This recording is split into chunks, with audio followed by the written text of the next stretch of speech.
Welcome to Frequent Miler's Million Mile Madness Challenge recap.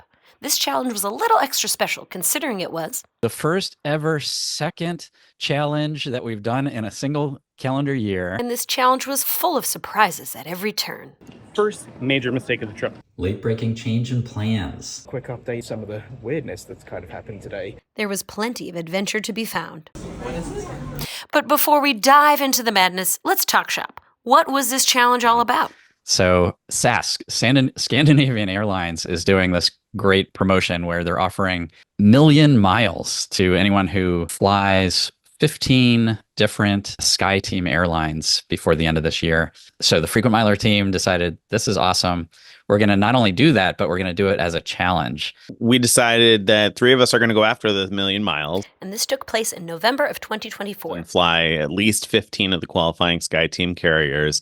But we wanted to make it a little bit more difficult. We didn't want to just complete the challenge. We wanted to complete the challenge with SAS. So we decided to take advantage of the acronym and use it to judge our challenge. So we're going to see who can complete the 15 airlines they need with the most speed, affordability, and style. Our 3 fearless challenge participants are Greg, Nick, and Stephen. We're going to see which of us can do it with those 3 things, and Tim and Carrie are judging us. They'll be giving us scores in those categories, and then so will you, the audience. And where it gets, I think, particularly exciting is that audience members have a chance to win a little something. Ooh, twist. We've been paying attention to all the reader comments, and each one of us is going to choose the reader who has been most helpful throughout this process. And that most helpful reader for each of us will earn 100,000 miles.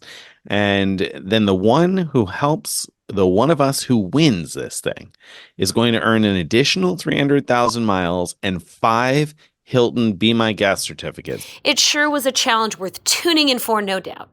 And as the frequent miler himself, Greg, noted in post, each participant decided to approach the challenge in their own way. Interestingly, all 3 of us, Nick, Stephen, and I, focused on 2 of the 3 criteria to maximize our trips. So, for example, Nick focused on affordability and style, but he forgot all about speed. Stephen focused on speed and affordability, and I focused on speed and style. So let's hit the road, why don't we? Or the skies, rather. Let's take to the skies.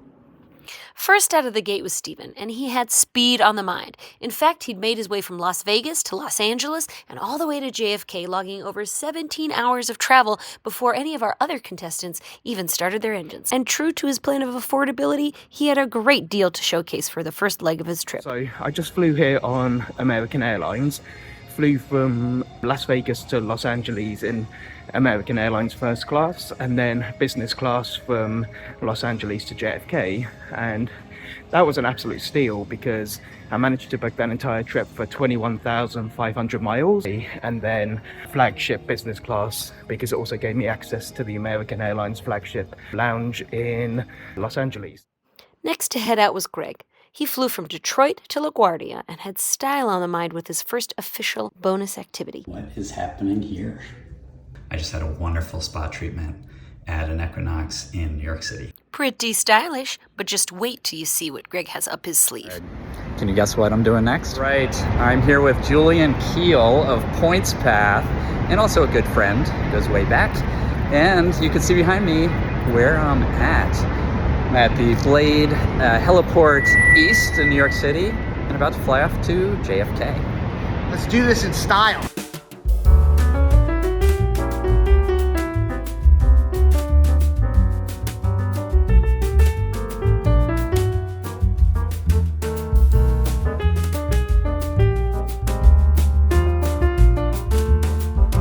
Now that's a great way to get to JFK. Style points achieved, especially with private transport from tarmac to terminal. But let's not forget about our friend Nick. And we're off. Nick also made his way to JFK and spent a little time at the Centurion Lounge. But shortly before that, he realized... First major mistake of the trip. I noticed as I was on the air train that my flight to Bucharest was leaving in 3 minutes. Uh-oh. And I'm not flying to Bucharest tonight. I'm supposed to be flying to Bucharest a different day. And so I made a mistake and booked the wrong day, unfortunately. Luckily, not a terribly expensive mistake to fix, but nonetheless, a mistake. First big mistake of the trip, but in a competition that I imagine is going to come down to small margins. That's an ouchie wow, unfortunately. Ouchie wowie indeed. But great recovery, Nick, and he's off to London Heathrow. Turns out a couple friends happen to be there too. So it turns out that not only were Nick and I on the same flight to London, but we're on the same flight to Copenhagen as well. Crazy. And it's crazy by itself, but it gets even funnier. We're all here. The band's back together. Stephen's also going to Copenhagen, same flight on SAS. So it's off to Copenhagen for our 3 sassy travelers. Not only did our frequent miler fam get to enjoy a few pastries together, but they also got to see a sight or two. So this is Green George, which is a Thomas Dambo troll. So if you've been following our adventures on challenges since, 2019, when we did 40k to Far Away, I found quite a few Thomas Dambo trolls, both here in Copenhagen and in Brussels. But this is one that I'd missed the first time. So this is the 50th troll that he created, and it's here in Christiania in Copenhagen. Did you know that Stephen's actually been to nearly 50 of Thomas Dambo's trolls? Nice job, Stephen. But now it's time for our travelers to head on to their next destination and activities. Here we go, guys. So Greg and Steven are going back to the airport. I am hanging out in Copenhagen for a bit because my flight isn't until late, but great seeing you guys. Pound Great it. seeing you. See later. Good Bye, luck. Nick. Good luck. See you guys. Greg is headed to Amsterdam and then onward to Bucharest, while Stephen is headed to Madrid. Taking his time in Copenhagen, Nick enjoyed a delicious bowl of ramen at a place called Slurp and feasted his eyes on all there was to see on the streets of Copenhagen at night. After checking into the Hilton Garden Inn in Bucharest, Greg headed to the Old Town and was surprised to see how vibrant the streets were in the middle of the night. Check this out. Bucharest, Old Town, 2 in the morning. It's hopping. Stephen found himself in a pretty sweet situation in Madrid. It's just after midnight here in Madrid, and I've arrived at the Marriott Auditorium Hotel. Paid €130, which is about $140 for a base room or a premium room, and then used one of my nightly upgrade awards to be able to get a 1-bedroom suite. So this is what it looks like.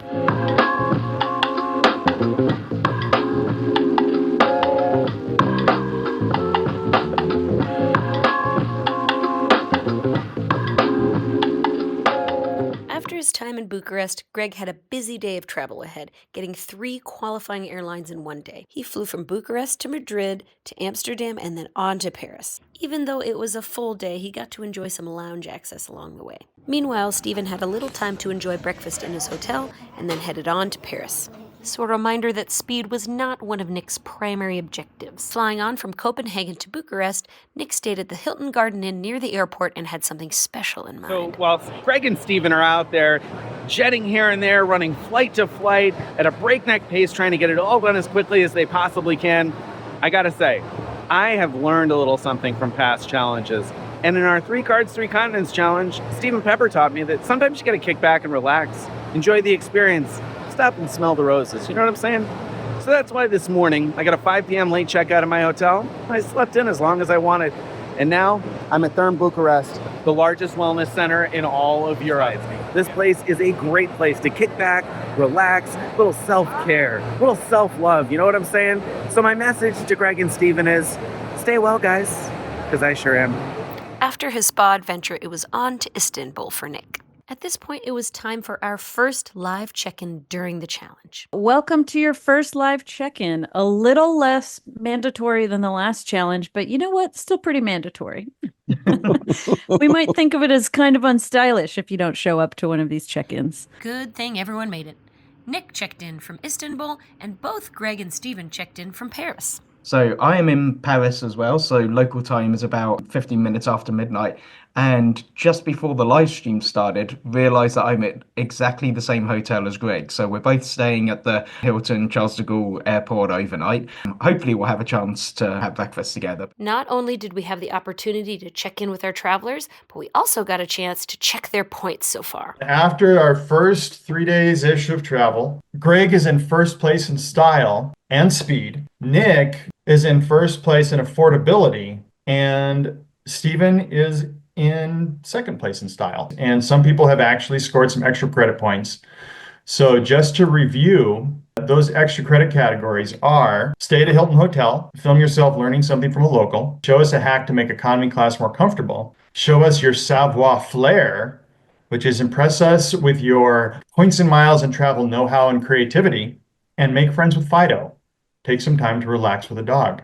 So if the contest were to end right now, which it's not, Greg would win because he'd have 79 points. Nick would be in second with 67, and Stephen would be in third with 57. That's where the standings are. A big thanks to our travelers for tuning in late at night and then turning around to catch some early flights the next morning. After the check-in and on to the next day, Stephen was off, hopscotching from Paris to Amsterdam and then on to Bucharest. Even considering a tricky connection, he still had time to hit up a lounge in Amsterdam. He's been collecting quite the lounge visits this challenge. I had time to go to a lounge to have a little bit of lunch, so that was perfect. Nick got a chance to use his priority pass at the IGA lounge in the Istanbul airport before taking off. This lounge was so massive they had maps to help you navigate. Next up, it was on to Riyadh. Our travelers have been making excellent use of things like exit rows, so even when flying economy, they're flying with a little bit of style and a little more comfort. Our stylish traveler, Greg, however, kissed economy goodbye as he headed on to Abu Dhabi and then to Jeddah. This is the flight I'm most excited about for my whole trip. All right, what is happening here? A380. Hello. Here you go. Thank you. Thank you. This is my vanity area in my Etihad First Class apartment suite. Not gonna lie, we had a blast flying along with Greg on this Etihad First Class journey. In addition to a massive suite, this flight also included an impressive amenity kit, onboard bar and lounge, wine tasting, first-class dining, and a way to shower on board. It's so nice here. Let's stay a few moments longer, why don't we?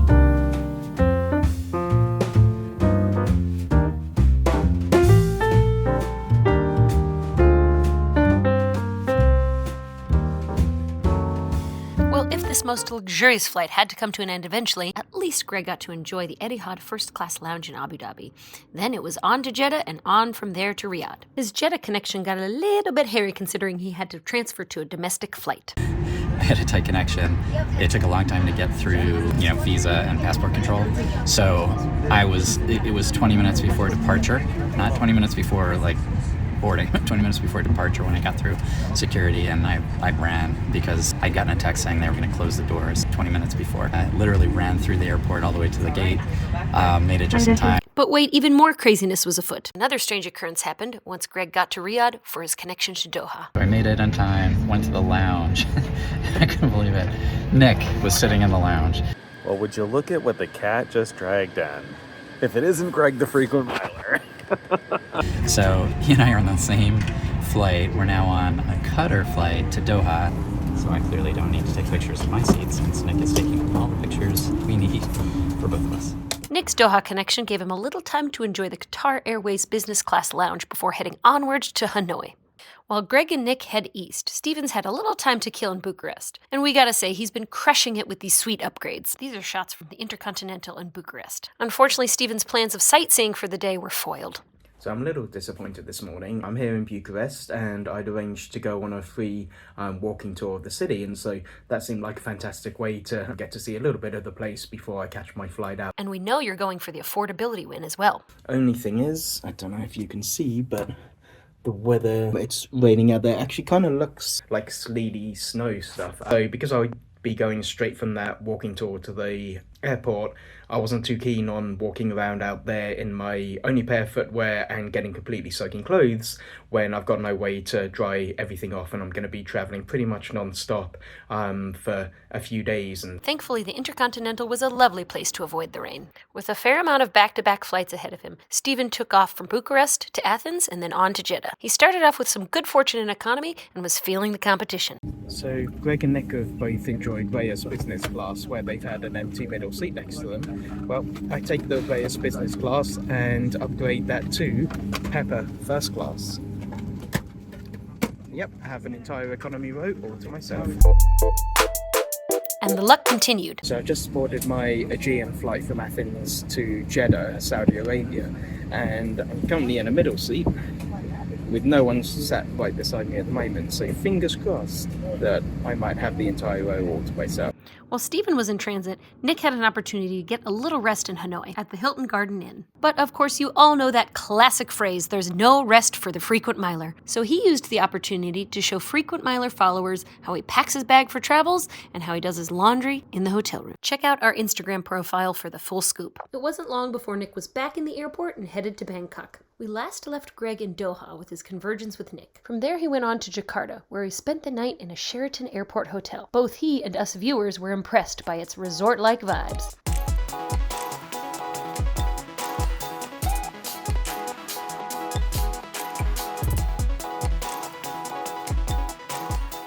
Sheraton Jakarta Airport turned out to be really nice.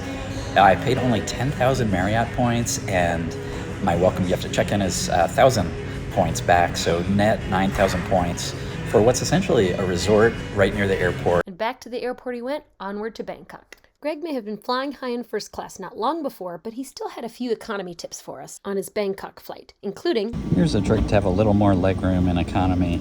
If your personal item is keeping your feet from stretching out, you could simply put it under your leg, and then you can stretch out. Might not quite beat the space of Etihad first class, but we'll take it. And what do you know, when he got to Bangkok, Greg ran into his buddy Nick. Again. Well, there he is. That's Greg, the frequent miler in Bangkok. My goodness, we just keep running into each other everywhere, don't we? Not only did they run into each other, but they were on the same qualifying flight together. But they weren't the only ones with that idea. Video here. These are all people doing the SAS challenge that are on the Kenya Airways flight right now, like this entire group right here. This flight is like a bottleneck for people doing the SAS challenge thing because they are only currently running it 3 times a week. And so it's kind of inevitable that we'll run into other people who are doing the challenge. Well, best of luck to you, sassy travelers. Off they popped from Bangkok to Guangzhou, some traveling a little more comfortably than others. Greg, the frequent miler here, must have bid for an upgrade. They're boarding business class, so he just gave me the see you on board. And there he goes. Here's my Kenya Airways business class seat for the next couple hours. While Greg and Nick convened in the skies, Stephen made his way from Jeddah to Medina in Saudi Arabia and ran into a little bit of trouble along the way. Okay, it's time for a quick update on where I am and some of the weirdness that's kind of happened today. So I'd had the issues when originally booking my flights where suddenly the price went up $2,000 when trying to book the flight I wanted. Eventually got a different Saudi flight, but for the last day or two I hadn't been able to check in for my flight. It had been giving me an error message online. Couldn't check in via the app or anything. So I get to Jeddah, need to find a desk, keep getting directed all kinds of different places, but I can't actually get to a desk anywhere, and the only Saudi desks that I was coming to, there was no one there. So eventually managed to get my boarding pass for my first flight, but not my second one. So just got to Medina. Online I managed to get my boarding pass for Medina onto my next city, emailed to me and texted to me. But it wasn't the seat that I'd paid for, and because I'd paid a little bit extra to have an aisle seat. And so went up to the desk and then realised that they'd sent me the boarding pass for some completely random dude whose name is nothing like mine, and so I have no idea why that had happened, and that might be why I'd had issues before. Well, to random dude who, for all we know, has taken on Stephen Pepper's identity and is living out his life in Saudi Arabia, we wish you luck. All joking aside, we're glad you made it, Stephen, and glad you had a little time to enjoy a priority pass lounge in Medina before heading on to Jakarta. That enjoyment was a little bit short-lived, however, when Stephen made a realization. Something I paid a little bit less attention to was trip length in terms of like how long some of the flights were. I realized earlier on today that my flight from Medina in Saudi Arabia to Asia is going to be about 10 hours, and that was going to be in economy. And that just didn't sound like a particularly comfortable idea, what with all the other flying that I've got coming up. So I've decided at the last minute I've booked a business class one-way ticket through Flying Blue for 56,000 miles and about $28. This sounds like a great deal, but because he booked it so last minute, how was he going to get a boarding pass? He had already effectively left the country, stamped his passport, and check-in had closed. So I'm now waiting at a gate to try and be able to check in. So I'm hoping that I'm able to get a ticket for this, otherwise I'm going to have to cancel the booking and fly economy. Economy hacks will only get you so far when you've already flown 11 flights in a week's time and have lots more to go. Well, that's a relief. I was getting really nervous about this Garuda flight, and so had to just go to the gate and wait ages for the people to show up for the actual flight, actual boarding pass sorted out. Thankfully, someone's just managed to do that. It took about 10 or 15 minutes for them to work out how to check me in and issue the boarding pass, just because it was booked so last minute. Thankfully, I have it in hand now, and so I'm going to be flying 10 hours in much more comfort than I would have been otherwise. We're glad that worked out for you, Stephen. That looks much better.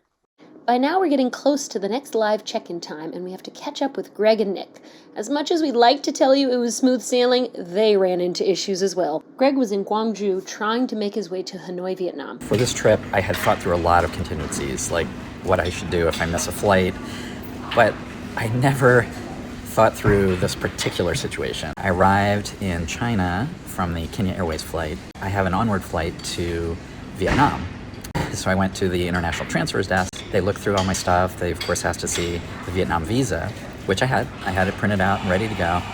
And the woman noticed that the visa had the wrong dates on it. It had from yesterday to today instead of from today till tomorrow. So at first she said, I just cannot enter at all.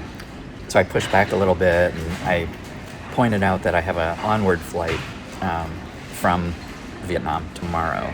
So they eventually, it took quite a while and it took a supervisor to come, but they eventually decided to let me go through. I'm curious to see what happens when I get to Vietnam and they see that when I arrive, my visa will expire in about 30 minutes. I don't know what will happen. We found out later during the live stream how he got into the country. It took me a while to figure out what was going on because we were running around to different places, showing my phone and my passport and everything to different people. And it turns out what he was trying to do was get it cleared in time before midnight. I got in about 2 minutes till midnight. Did you get his name and email so he can win he couldn't speak English, so we kind of grunted at each other. Thank goodness he got in and to his hotel in Hanoi. Here's the Sheraton Hanoi West. Pretty nice. Nick's issue didn't have anything to do with planes or visas, but rather ground transport. We tried to get to the metro. Actually, I got to the metro, but I couldn't figure out how to pay for it with my phone, and I didn't have any cash, and there were no ATMs. Nick was trying to make his way from Guangzhou to Shenzhen via train, but he had to get to the train station first. Suffice it to say, navigating to the train station and then navigating the train station itself were not easy tasks. Here's a quick sampling of the ouchie wowies along the way. I'm gonna run out of time here. This has been a little confusing. The story is I couldn't figure out how to pay with my credit card, and I didn't have any way to do that because I didn't have any cash. If you're gonna buy a train ticket from Guangzhou, just buy it on trip.com. It is quite a walk downstairs and as far away from everything else as possible. Oh boy. Well, never fear, our tenacious traveler finally made it. All right, so I made the train. It was a little challenging. Luckily, I met a couple of people doing the challenge who were familiar with Frequent Miler, who were on the flight from Bangkok to Guangzhou and got to the train station here separately, but were able to help me. Well, hey, you're still smiling at the end of all that. We say kudos to you, Nick, and thanks to our Frequent Miler fam for helping him out. So now that all of our travelers have made it to their respective destinations, it's time for the live stream. Welcome to the second live check-in during the Million Mile Madness. Greg, Nick, and Stephen are all going mad trying to fly 15 different SkyTeam carriers. Going mad is right. By the time our second live check-in began, all of our travelers were in airports again. And don't worry, Nick was able to join eventually, even though we were having a little bit of deja vu from the Flying by the Seat of Our Points challenge, for those of you who remember. But let's take a look here. Where do our travelers' points stand? So Nick is first in affordability and third in speed. Stephen is second in both, whereas Greg is first in speed and last in affordability. For style, it's exactly the same as we had last time. Greg is number 1, Stephen is number 2, and Nick is number 3 by a hair. Where that leaves us is that currently Greg is in first place still with 71 points. Stephen is just behind him in second with 69 points. Nick is a little bit more behind both of them. He's at 62 points. However, everybody's now within 10 points. Ooh, it is a close one. But we kept things short because we knew our travelers had planes to catch. But let's backtrack just a little bit. Nick had been staying in only Hiltons because A, they're awesome, and B, they've been so generous with our challenge so far. But he took the opportunity the night before the live stream to stay in a Hyatt hotel that you can only find in China, UrCove. Low on cost and high on niceness, this was a really fun stay for Nick. Come check it out with us.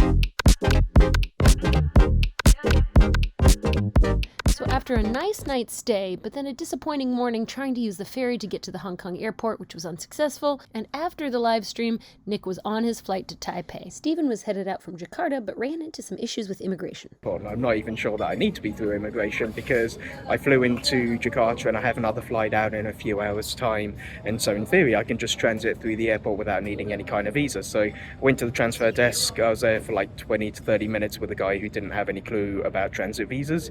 So he sent me to the immigration gates and I couldn't pass through there because I didn't have any kind of visa or transit visa. So they sent me back to the transfer desk. He sent me to the desk where I needed to get a visa, which had a nice long line. So waited in line for ages, explained that I've been told that I need to get a visa. And then they basically refused to give me a visa because I'm transiting. And so she said, just go back to the immigration gate and speak to an agent there and they'll let you through. So I tried doing that and they sent me back, said, no, you can't do that. You have to go back to the transfer desk. So I went back to the transfer desk, went back to the visa desk, and then eventually managed to get a visa paid for. Legend has it Stephen is still in Jakarta hopping between transit visa desk and visa desk. Well, hey, that sounds like a nightmare, Stephen. So glad you made it through. Thankfully, he made it onto his flight to Singapore and his luck began to change. Another empty middle seat in economy. This is also where he shared one of our most popular economy tips to date. When you have these little butter packets, if you try spreading it on your bread roll, then usually the butter's frozen and so it'll just rip your roll apart. So what you have to do, just stick it on top of your hot dish for a minute or two, and then you should be able to spread it more easily because it'll start melting again. See, it comes out much more easily and spreadable. Where's Greg headed, you ask? Well, after our live stream, he went from Hanoi to Hong Kong and then on to Hangzhou. This has got to be one of the strangest versions of Riyadh's First Class I've ever seen, but I'll take it. Let's head back to Nick in Taipei. Nick wasn't there for long, but long enough to leave the airport and enjoy a bonus activity. As with all our challenges, we have opportunities for bonus points, and this opportunity was called Learn from a Local. Here's the deal.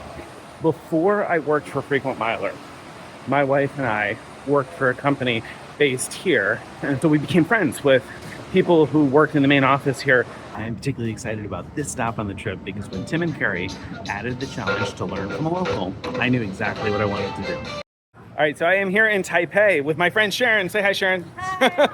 So Sharon is local. She lives in Taipei, and she is going to teach me how to order bubble tea right now. And I've tried to learn a little bit of Chinese before, and my Chinese is not very good. So hopefully Sharon's going to help me. Yeah, I'm going to help you. Good. Tell me again.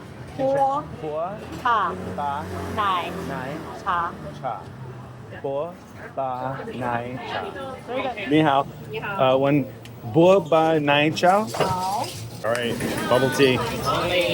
There we go. Nice job, Nick. He continued his lessons as they went to eat some Din Tai Fung, swinging by the original location on the way. Bao? Okay. We think that activity deserves some serious bonus points for sure. It wasn't long before Nick was back in the airport. He enjoyed a little lounge access in Taipei before flying on to Incheon. Meanwhile, Stephen had a little time to enjoy the Singapore airport. So it's not every airport that you can go to that has a butterfly garden outside, where Singapore's Changi Airport does.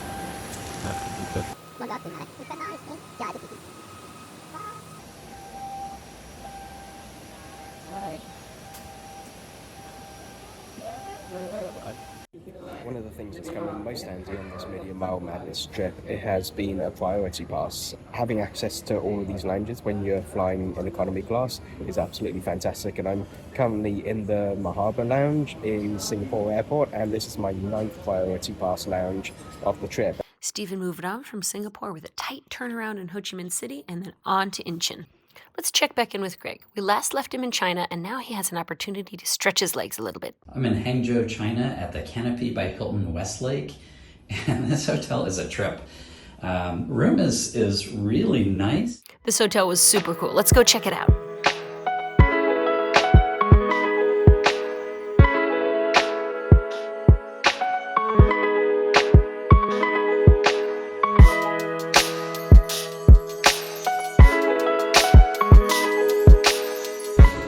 In case you get lost, the directions are projected onto the floor. So funky. And Greg had a second spot he wanted to visit here before bedtime. I'm on my way to the West Lake night market. Clearly where the Woolen night market normally takes place, but everything seems to be gone. As you can see, I got here too late. Bummer. We're sorry, Greg. Let's see how his plans for the morning went. Well, this is a bit disappointing. I got up early so that I could come here for the sunrise, and it does not look like the sun is going to rise over West Lake this morning. Well, bummer again. We're sorry, Greg. But keeping on the positive side, he enjoyed a nice, foggy stroll by West Lake before heading back to the airport. The area around the lake is pretty. Meanwhile, Nick enjoyed a stay at the Ibis Styles Ambassador at Xi'An Airport. And then it was off to Kuala Lumpur the next morning. Howdy from Malaysia. I flew Air Asia, a low-cost carrier from Seoul, Korea to Kuala Lumpur. And being in a row of 2 behind a row of 3, he enjoyed the extra legroom on the way. Continuing a lot of back-to-back flights, Stephen almost crossed paths with Nick in Incheon, but was on to Guangzhou and then on to Bangkok from there. He was sweating a little bit with a delayed flight from Vietnam Airlines and some boarding pass and transit desk issues. Thankfully, with his frequent miler flair, he made it through. Yeah, I think things are all sorted. He eventually found his way in the Bangkok airport and got to enjoy a special meal. So about 15 years ago, my wife and I were living in Thailand, just outside of Bangkok in a local neighbourhood, because my wife was teaching at a school here. And one of my favourite things to eat there was Som Tom, which is spicy papaya salad. The food stall that was just outside our apartment complex had the best Som Tom in all of Thailand that I tried. And I'm here in Bangkok Airport and just figured I'd get some while I'm here, so cheers. So good. Greg was headed to his own lineup of tight flights leaving China. All went relatively smoothly, apart from a bit of a roller coaster leaving Hangzhou when some of the desk associates took issue with a tiny tear in his passport. They noticed there's a small rip in my passport. That's been there for years, and they called over to Taipei's immigration office to see if they'll accept my passport and won't let me go unless Taipei immigration says yes. So fortunately, I got through that without any trouble. They came back with just scan his passport, so they scanned it and it was okay. Thankfully, things were looking up as he got to enjoy the business class lounge flying with Xi'An Air. His flight to Taipei included a full meal and slippers, even though it was only an hour and 20 minutes long. From there, it was on to Incheon and then to Tokyo. Even though Nick wasn't going for the speed win in this challenge, a full day in one location was a rare sight.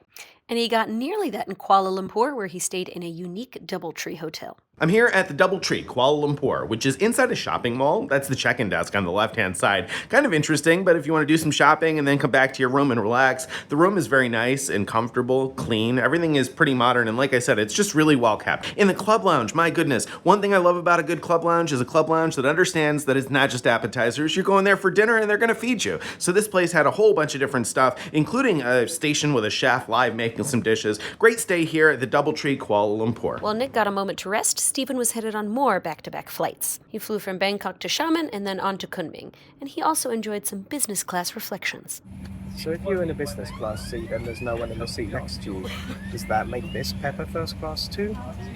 His final connection in this particular sprint did get a little bit hairy, but thankfully being in business class came to an advantage. We had an hour-long delay for our flight leaving Xiamen earlier. I already had a fairly short connection, so I wasn't entirely sure that I'd be able to make my next flight. Thankfully, they had someone waiting for us at the gate as we got off on Kunming, and so now we're on a VIP bus taking us to the gate, so it looks like I am going to be able to make the flight. And so it was onward from Kunming to Ho Chi Minh City for Stephen. Like Nick, Greg enjoyed nearly 24 hours in one place, a rarity during this challenge for sure.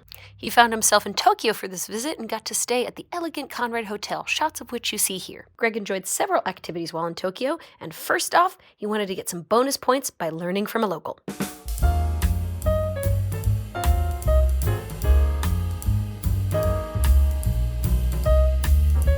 Here's the sushi I made in class. Doesn't it look beautiful? I'm shocked that I was able to make something that actually looked good. Another bonus point activity was Make Friends with Fido. This is where Carrie and Tim encouraged our contestants to find a dog to pet, or a cat, or an animal of some kind. Craig's choice of animal was hedgehogs? Shop is called Harry's Hedgehogs. There you go. Here's a little treat for you. We find it interesting that when in choosing something to pet, Greg chose something so sharp. I think this guy looks both stylish and bonus pointy. Oh, clever. Tim and Carrie, does he get bonus points for puns? Greg wasn't quite done at Harry's Hedgehogs. There was another mystery creature to pet. What is this? Meerkats. meerkat? Yes. Serikat.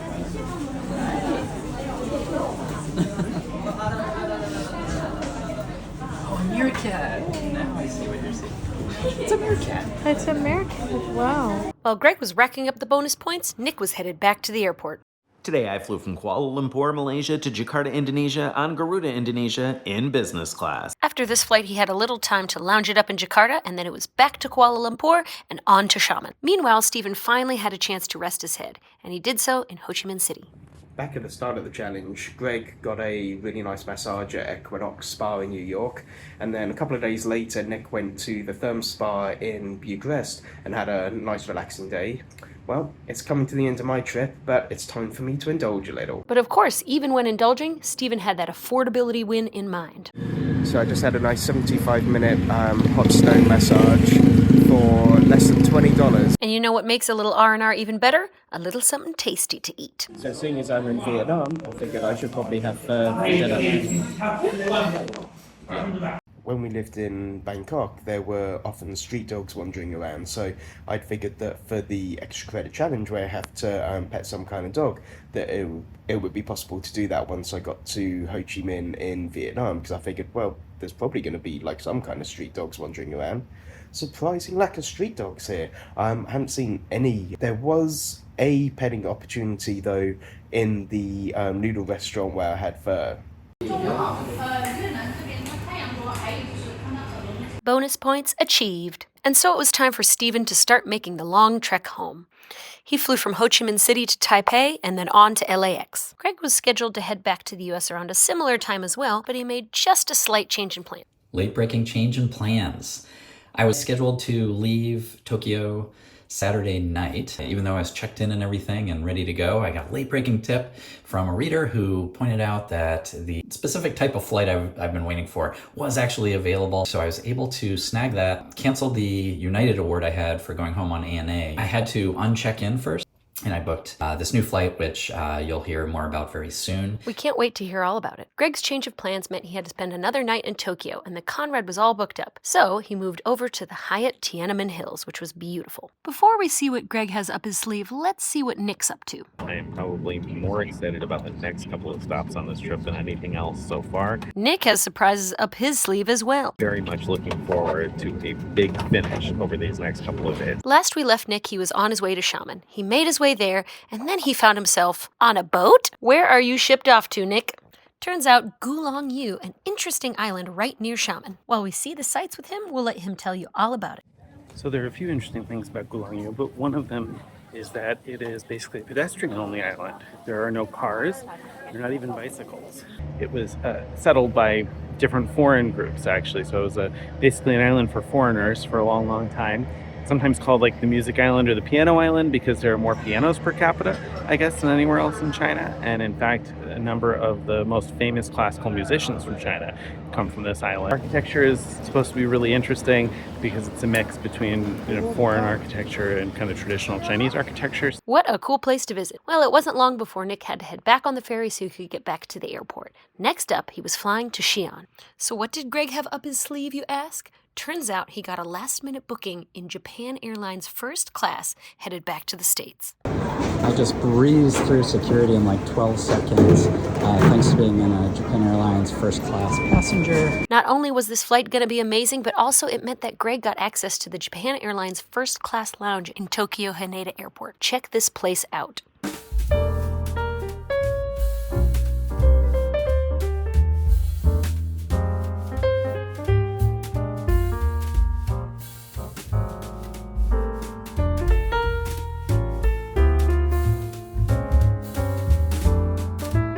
Before long, it was on to the main event. Today I'm turning left. This flight marked the last leg of Greg's journey, from Tokyo to Chicago and then on to Detroit. I'm next to an empty seat. I'm hoping that they'll make up my bed on the empty one. They sure did. Hey Maestro, cue back up that jazz music while we see what Greg got to enjoy on this flight.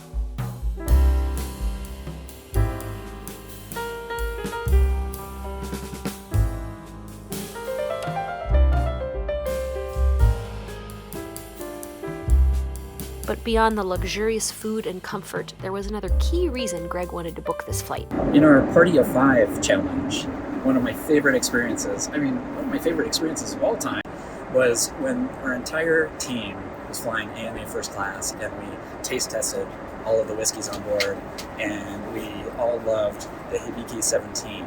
When I recently learned that the Hibiki is celebrating their 100th anniversary, and they made a special blend to celebrate the 100th anniversary that's only available to buy when flying either ANA or JAL First Class. So during this challenge, my goal was to fly one of those First Class products home so that I could buy the special edition of the Hibiki 100, not available in stores. Here it is. Thank you, JAL First Class. The team is planning to get together in January for an in-person team meeting, and I'm going to bring the bottle in, and I'm going to pop it open and celebrate. What a perfect way to round out an amazing challenge and an amazing year. Honestly, we thought that was so cool. While our challenge comes close to the end, it's time for our final During Challenge live stream. By the time our live stream began, Greg had made it home, and Stephen was one flight away, Los Angeles to Las Vegas. Nick, well, he wasn't even thinking about home yet, but trust us, those stops were well worth it. Hello. Hello. Hello. Hello. Welcome to the final live check-in. We were pleased to report that everyone made it on time to the check-in. Let's take a quick look and see where our points stand, why don't we? So there's still points out there to be had, but as it stands right now, Stephen is in third place with 68 points. Nick is in second place with 73 points. Greg is in first place with 1,528 points. I think you're exaggerating a little bit, Tim. Okay, no. You forgot to subtract the 5. You did it. I'm sorry, I did the math wrong. It's actually only 78. That's right, there were still some points on the table to be had, and this race remained close. But there's still some sights to see, so let's move on. Stephen finally made it home and got to reunite with his bestest bud, Truffles. If he hadn't gotten the Make Friends with Fido bonus points yet, this certainly sealed the deal. So we know Nick is in Xi'An now, but what's running through his head? In the beginning, it was clear that Greg and Stephen and I would overlap in a lot of different hubs. But the itinerary I ended up picking on this next airline took me through an airport that I thought it was very unlikely that Greg or Stephen would visit. It's a place I probably wouldn't have visited otherwise, but I'm excited about where I'm going and what I'm going to do tomorrow. Okay, we won't make you wait any longer. Some of you may have already guessed what he was doing in Xi'An, but here you go. So today I'm here at the mausoleum of the first emperor of the Qin dynasty, otherwise known as the place where you can find the terracotta warriors, which were built more than 2,000 years ago. We are impressed. Check out this amazing footage from his visit.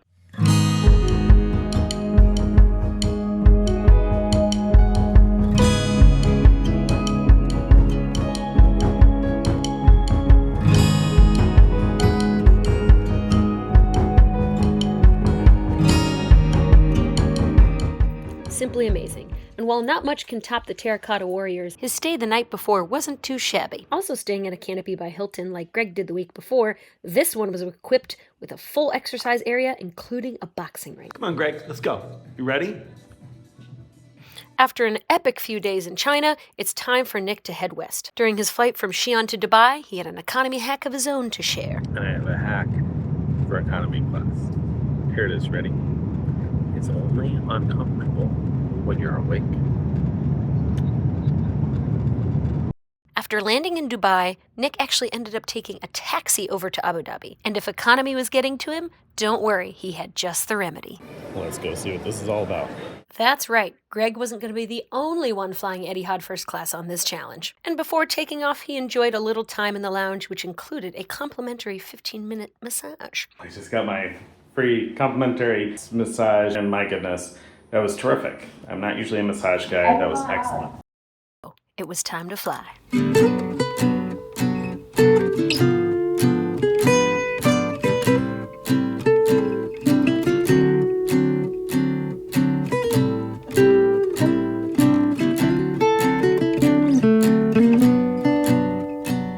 After a good night's rest in the skies, this flight had taken him from Abu Dhabi to Paris. From there, it was onward to Vienna. That's right, instead of heading back home right away, Nick went back to Europe. I know that some of you probably have wondered why I chose the Million Mile Madness routing that I did. You must think, well, Nick, you had to know you would lose on speed if you went to Europe and then Asia and then back to Europe. And the truth is, yes, I knew I would lose on speed, but I hoped that what I would lose in speed, I would make up for in style. And I would do that in a variety of ways. And when I realized that the end of our challenge was going to be the start of the holiday season, there was one last thing I couldn't resist. You see, I love a good holiday market, and when I realized where our challenge was going to end, I couldn't pass up the chance to get to the Vienna Christmas Markets.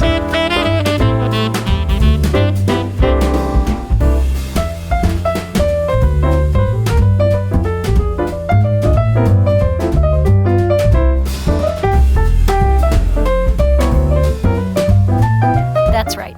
Nick gave us holiday FOMO by visiting one of the Christmassiest places there is. So after the most wonderful time at the market, he enjoyed a nice restful sleep at the Hilton Vienna. Then it was off to the airport in the morning, where he flew Wizz Air to Barcelona. That left me with a long layover in Barcelona, and why spend that all at the airport when you can get out and see a little bit?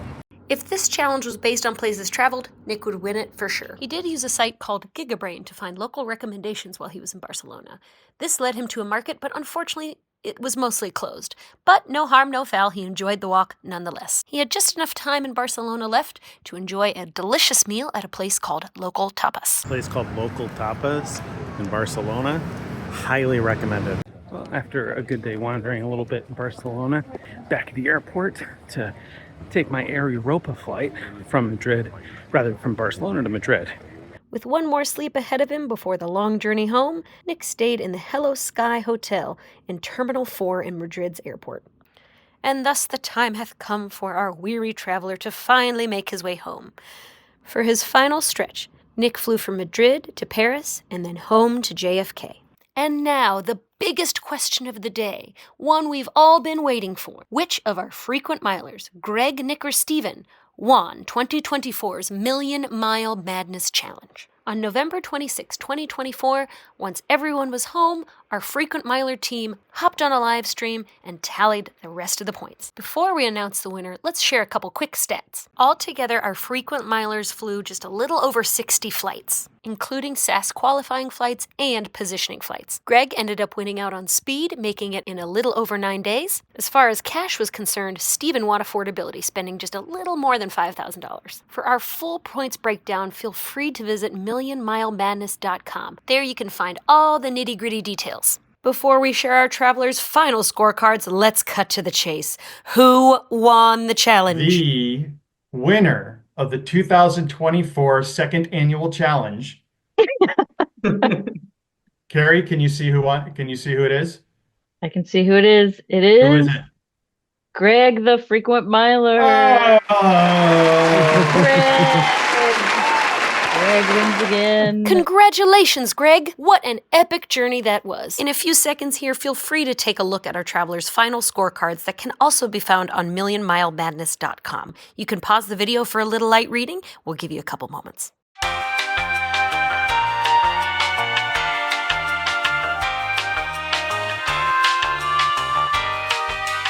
But at the end of it all, do you know what rounded out the challenge the best way possible? In January of 2025, when all the frequent milers got together, they finally got to cheers that Habiki whiskey. Going with one over here and trying to get. Yeah. Cheers. Cheers.